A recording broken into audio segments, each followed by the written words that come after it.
I don't need to explain why hot hatches are so much fun, but what I might need to explain is why the performance version of Volkswagen's coupe, the Scirocco, is called the R, and I will explain what makes it so hot.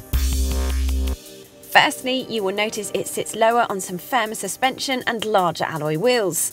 Its sporty wide-set twin exhaust pipes, new spoiler and LED daytime running lights make sure it sends out the right message.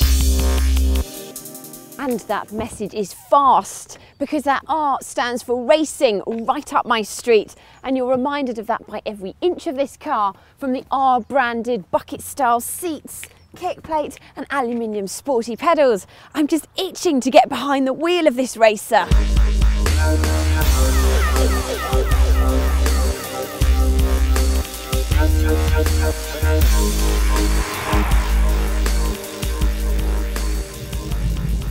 Let's get straight to the performance, shall we? It shares the same front-wheel drive platform as the standard coupe, but the power comes from a 2-litre turbocharged engine, pushing out 261 brake horsepower, which results in it sprinting from 0 to 60 in 6 seconds.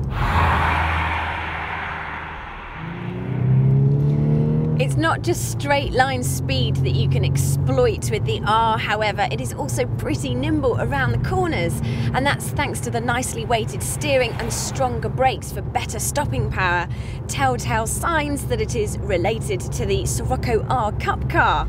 For those that like to be in full control over how a car behaves, will love the adaptive chassis control suspension, because you can choose between normal, comfort and sport, which is my favourite mode.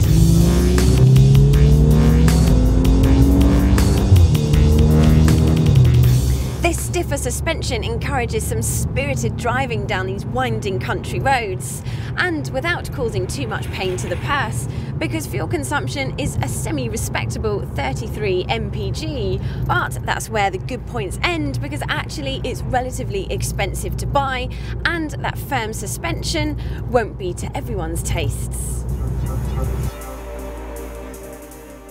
It's in competition with the likes of the Astra VXR, which definitely boasts more boot space, and in the back there is more legroom and headroom for adult passengers.